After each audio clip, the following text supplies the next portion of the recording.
Paul joined the Department of Public Expenditure and Reform in November 2011 as Director of Public Service Reform. He has recently been appointed the COO of within the department. He was the chief negotiator for the government in recent negotiations on a proposed extension of the Public Service Agreement, or the Croke Park, and subsequently the Haddington Road Agreement. Previously, he was the Executive Director of Operations and Networks within Eircom, where he led the restructuring agenda to rationalise the company's cost base and transformed customer service levels.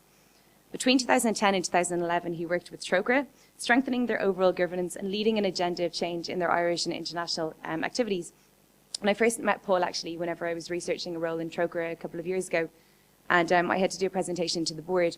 So I was reading up in their strategic plan and I saw that Paul had written it, and I didn't know him at all, but I sent him a cold email just saying, look, you don't know me, and actually in the general scheme of things, I'm a plankton and you're a shark.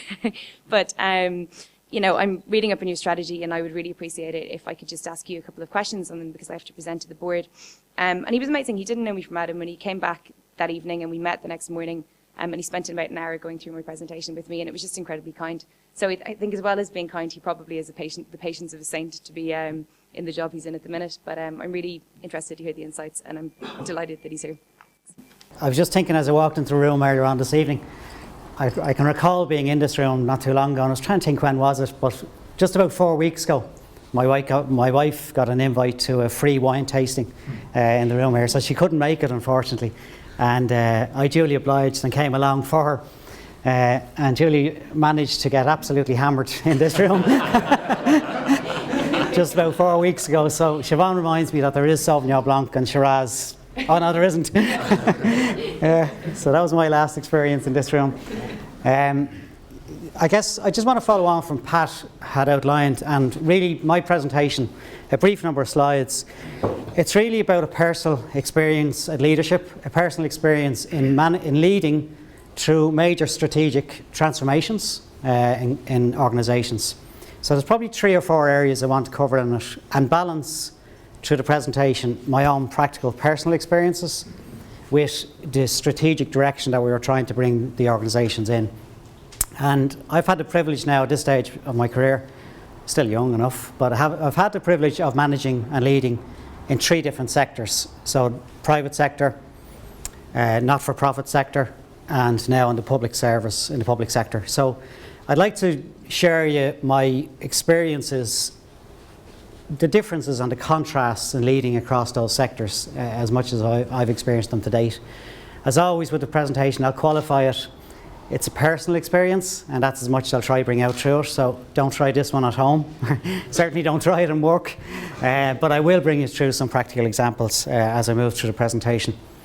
I just actually called it from the public service and back because I actually started my career in the public service in 1982 when I joined the Department of Posts and Telegraphs, as it was at the time, and spent quite a long time, almost 28 years, within the telecommunications sector, and with as a change from P&T to Eircom, or Telecom Éireann to Eircom.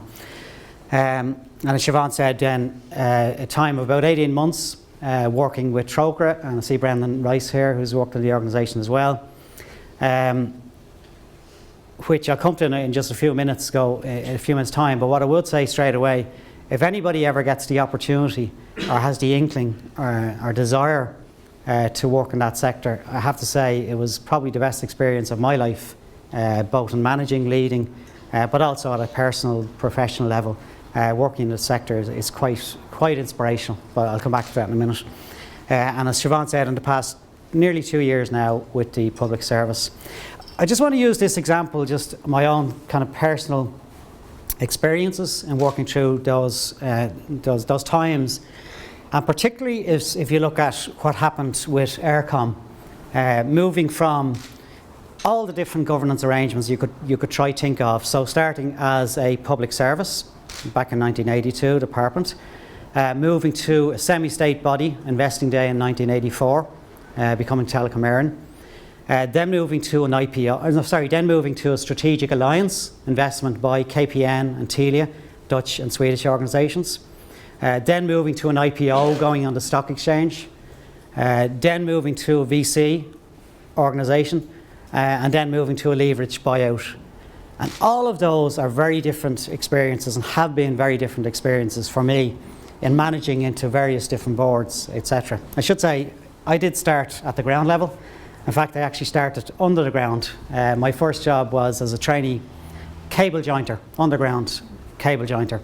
We were commonly known as the sewer rats, amongst these qualified engineers. But we were the ones who made overtime, so that was the nice bit about it all. But anyway, I make that point because I did start at the bottom, and I had to invest heavily, and I was very lucky that the organisation invested heavily in me. But I had to get myself into positions to get that investment in it, and it helped me grow from a trainee installer to being on the executive board and on the board of Aircom for a period of between 2003 and 2010.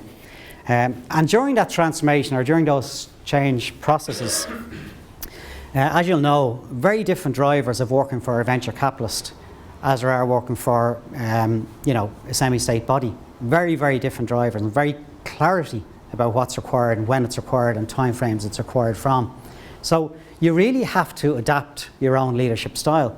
And one of the challenges that I personally felt going through this period was you had to really bring staff with you, because it was a difficult time for everybody in Aircom and Telecom Air, and the uncertainty was always unsure.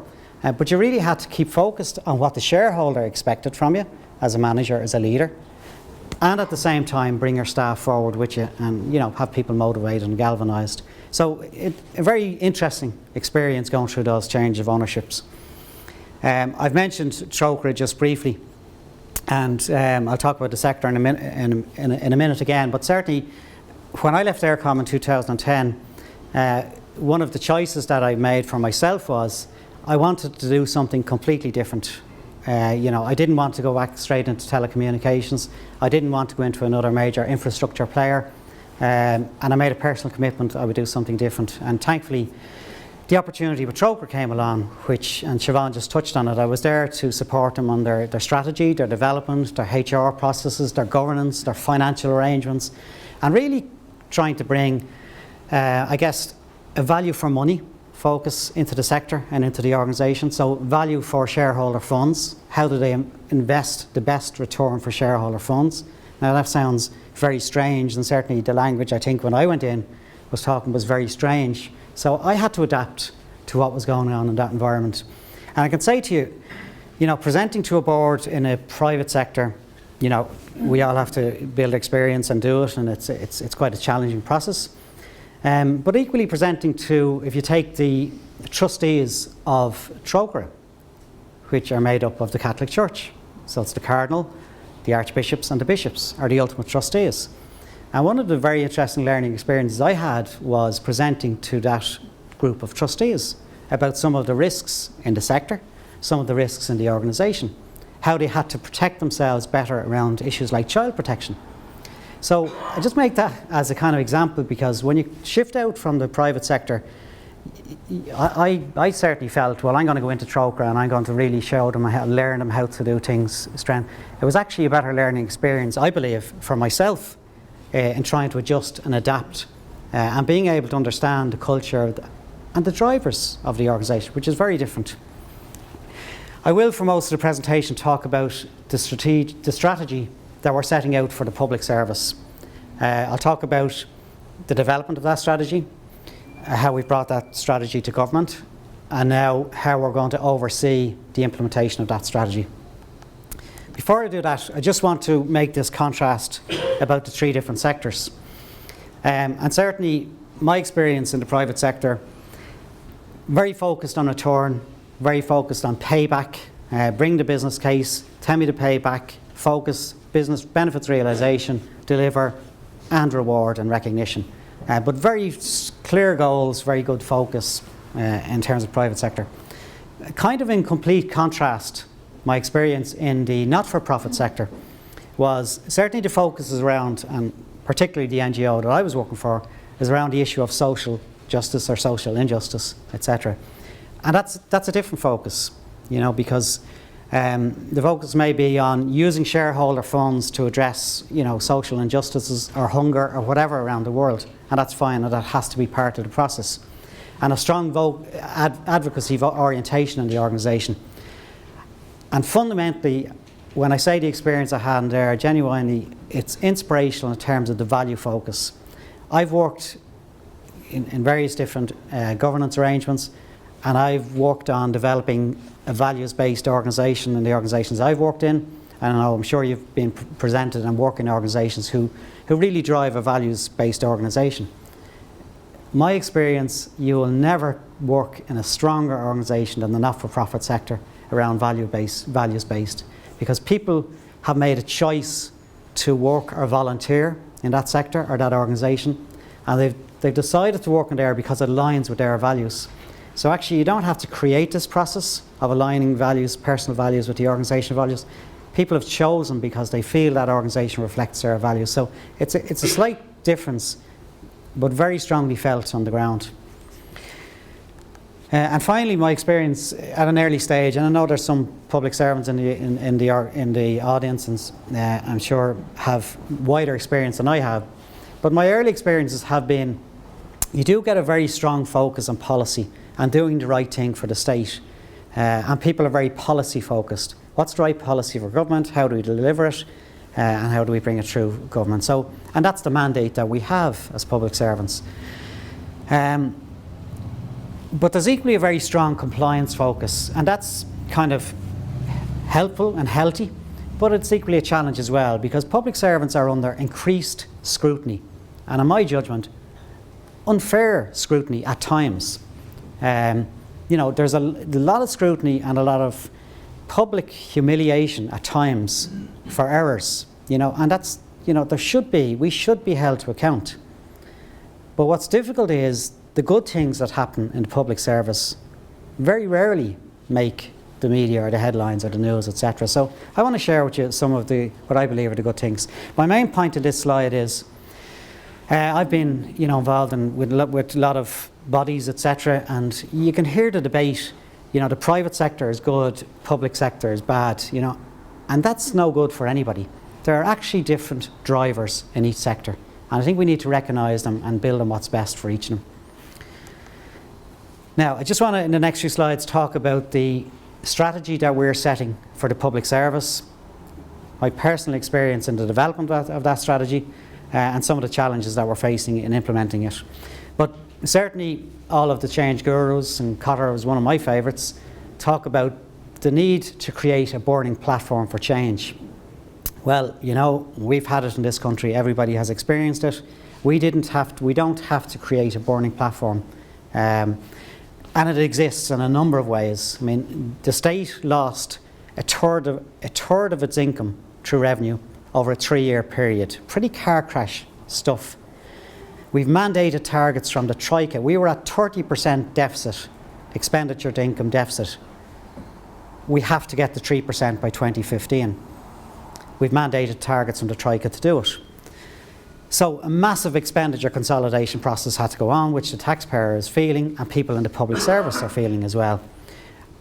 We also have to rebuild public trust, both in the administration system and the political system, because it has been severely damaged. Now, also, which will come through the presentation, maintaining industrial peace going through these tough times has been very important for the state and for government. You can see the contrasts with other administrations, with other countries.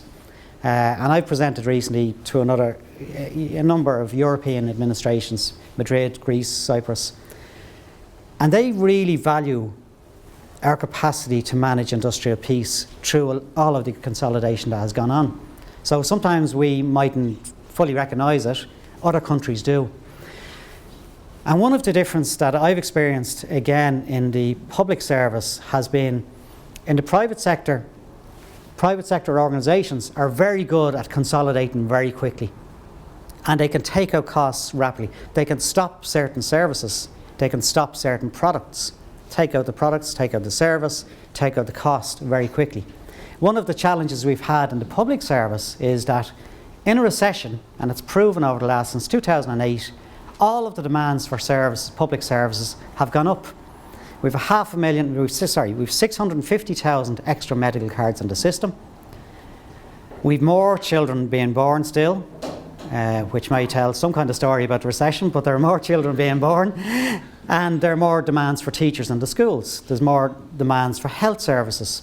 There's more demands for pensioners to be paid. We have a 5% growth in the aged population. We have €1 billion extra to transact in pensions every year than we did in 2006. We have more prisoners in the prisons. There are 20% more prisoners in the prisons than there were in 2006. There are 12% less prison officers. So you can see that the demands are going up, and at the same time we've had to take out significant costs in staff. So I don't mean to dismiss, because it's valued and that's what private sector organisations should do, but it's very hard to turn the tap off the demand for increased services. So we have to consolidate quicker. The strategy that we've set out and we've brought to government, it's largely simple, has three main components to it in terms of recovering that position: the fiscal position and the cost of the public services. And there are three pieces to it. There are reforms we have to bring through of the political system and the administrative system. There are strategic reforms that we have to bring through in terms of how we're organised across the public service, the terms and conditions that everybody has in the public service. And there are a whole set of operational reforms that we have to bring through in terms of operational efficiency, of which the Haddington Road is a major component, and I'll talk in a second. And again, I guess maybe this is the different dimension. It's certainly been my personal experience, which is different. In private sector organisations, you focus on the strategy and you focus on operational efficiency. There is actually an extra dimension in driving reform in the public service. There's a political dimension. And you can't drive a transformation process on the strategic elements and the operational elements without addressing some of the political transformations that we have to bring through as well. And our own minister, I work for Minister Howland, is very strong on some of these. So I just want to touch on these briefly. I should say again, as a personal experience, that's been one of my biggest learnings. How you manage the political system.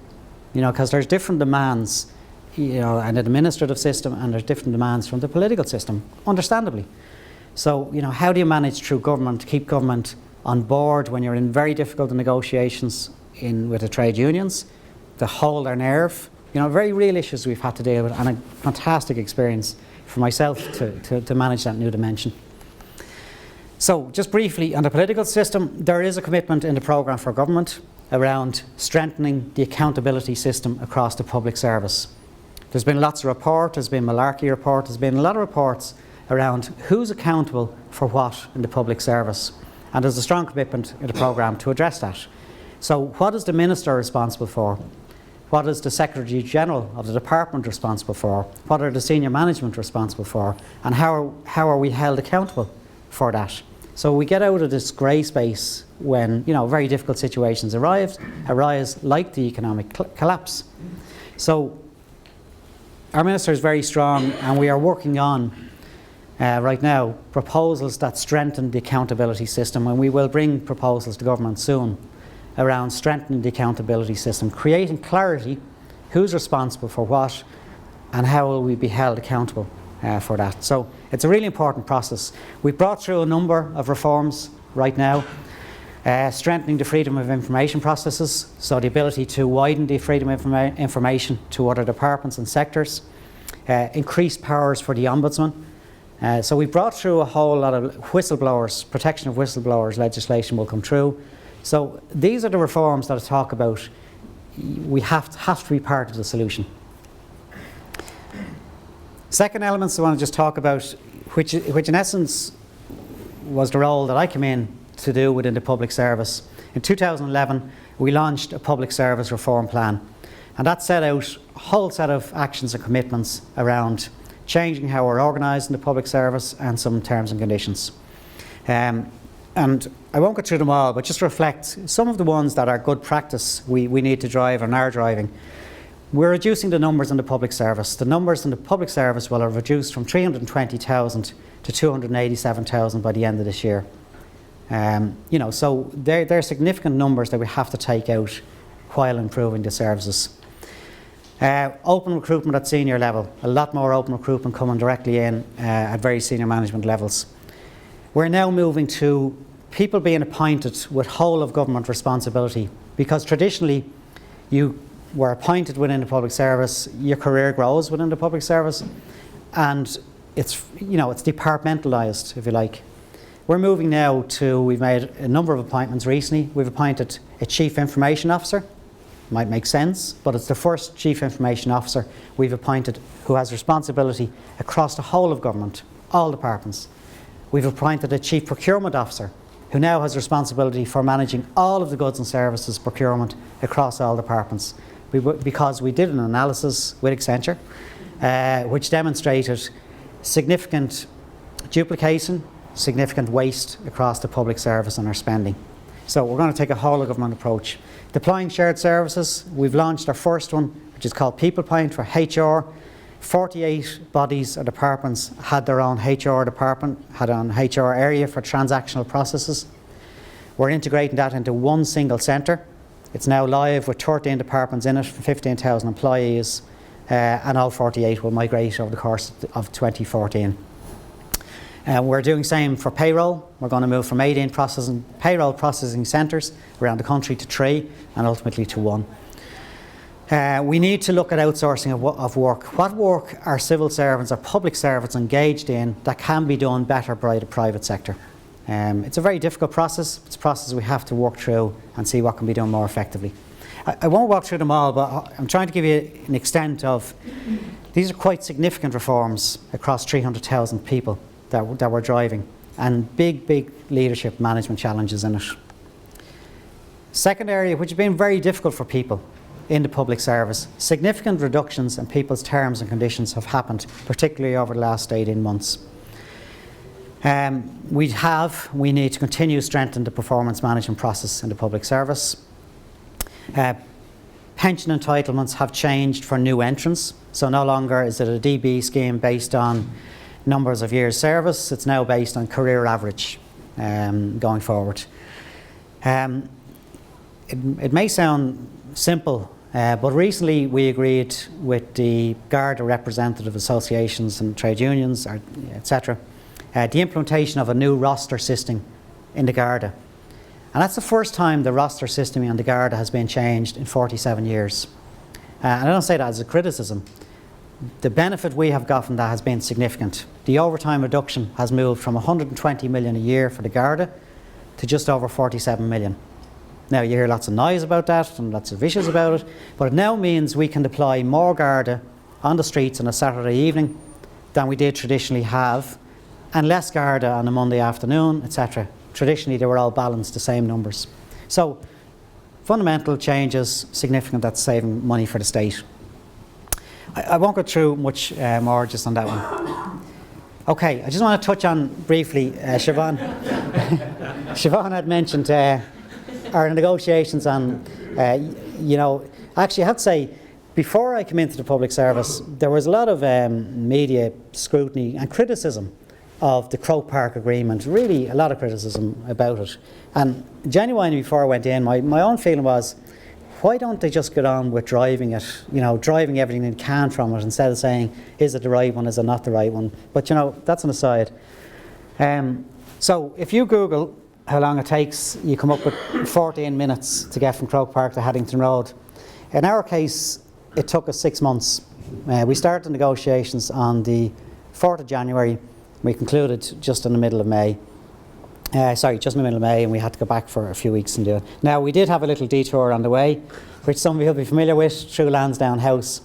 So we had our negotiations here, and at the end of February, we had an agreement, which the unions duly rejected. So it left us in a very difficult position. Now, I say the piece about taking us 6 months, I don't say it lightly. I say it because it was so important for government to get an agreement here. We needed to take a further $1 billion off the payroll bill of the state between 2013 and 2015.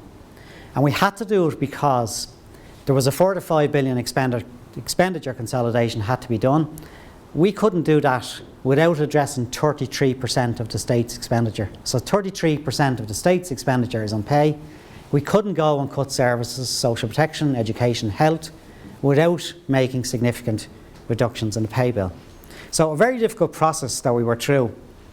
Now, just to share a couple of experiences, I guess, or insights, it did collapse at this point at the end of February, and a very interesting moment for government to decide what we would do. At a personal level, a very difficult, stressful experience. Not so much the negotiations. We had 26 trade unions, and I led all the management across all the sectors. We had a very good team of management in the negotiations. But a very difficult process when it collapsed. You know, what was the will of government to hold on? Were they going to say, okay, we can't get it? Were they going to say, let's take on the trade unions? Or were they going to say, let's go at it again? There were a couple of other options. Will we just legislate and enforce the changes through legislation? Because government can bring legislation through it all and just force all of the changes. And what I'd say to you, just to short circuit it, government agreed that we would do both. We'd run a dual process. We would prepare the legislation and draft the legislation for implementation, and we would go back one more time with the trade unions and see, was there a willingness to conclude an agreement. If it couldn't be concluded, we informed that we were implementing the legislation. And one of the first processes we did, no trade unions, I don't believe, really believed that we would bring the legislation through. So one of the first processes that we spent our time on was developing the legislation. So we were in a position in the negotiations to say, we do have the legislation, so we really need to try work. The legislation, by the way, would have been much harsher than finding a negotiated solution. So, you know, being frank, a kind of carrot and stick approach, which took another couple of months of us in detailed negotiations. Now, I have to say, the trade union leadership, the senior officials with the trade unions demonstrated great leadership during these discussions. You're all familiar, there's lots of alliances built up, there's lots of frontline alliances, lots of, you know, noise and reaction in Tallaght Stadium, etc.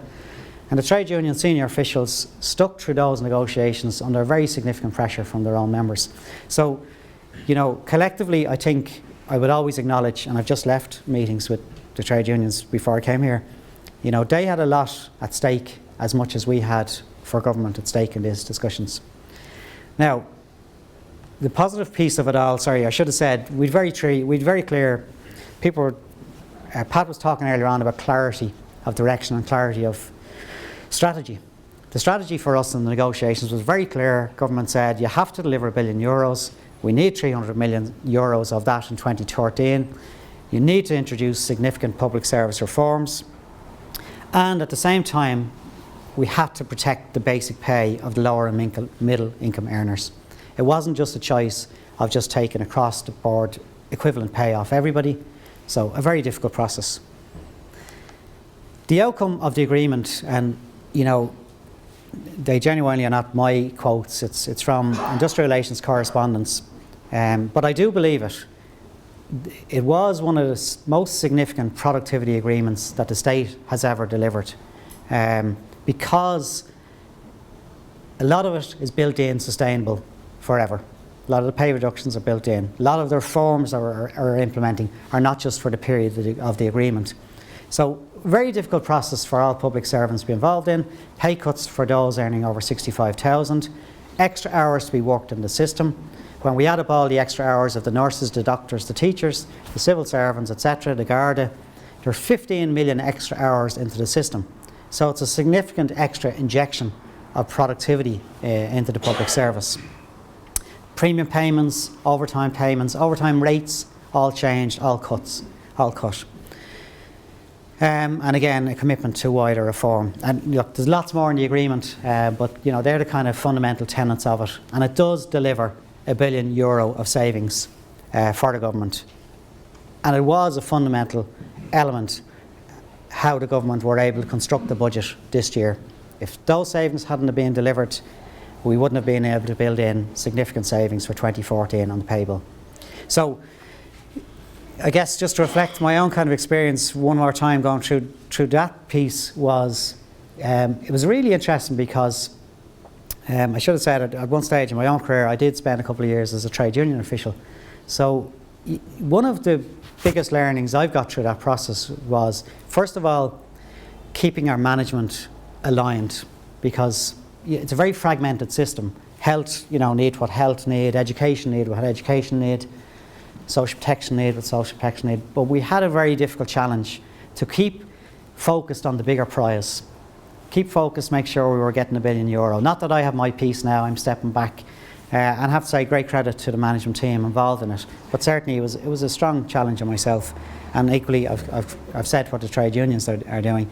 But one more time, a very stressful period to go through at a leadership level through a process like that.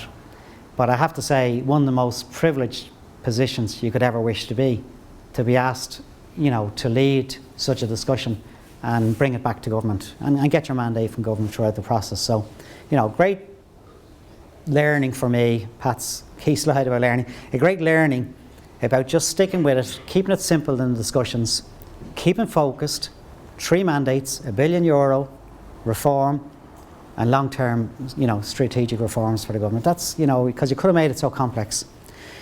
So, a great experience, a great personal learning. Conscious of time, and I should say, what it did genuinely support government and the state in doing was, in terms of the key stakeholders, obviously Congress were able to ratify the agreement. In terms of the Troika, stop the cameras now, but in terms of the Troika, we still are governed by the Troika, hopefully for a shorter period of time. But it did give them confidence. And in terms of our exit of the Troika and the bailout, frankly, if we hadn't delivered this, it would make it much more difficult. And for the taxpayer, it is a saving for the taxpayer of €1 billion overall. So, look, a very big, important process for key stakeholders. Now, I just want to finish on kind of just contrasting maybe your own experiences with certainly my own experience, but where does the greatest challenge now lie in the public service now in terms of driving reform? And just do a hands up. I mean, there's lots more stakeholders, but 3 big stakeholders are certainly politicians, trade unions, and management, staff. I know, I'm just assuming that's all bringing staff with us. So what's your perception, what's your feeling where the biggest challenge now in terms of next 3, 5, 7 years driving change in the public service? Who believes, just quick hands up, you've only 1 vote, okay? Who believes the biggest challenge is at political level?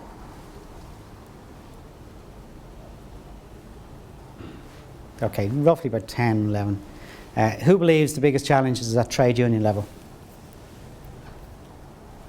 3, 4, 5, 6, 7, about 9, 10, 11 again. And who believes it's management? Okay, pretty resounding.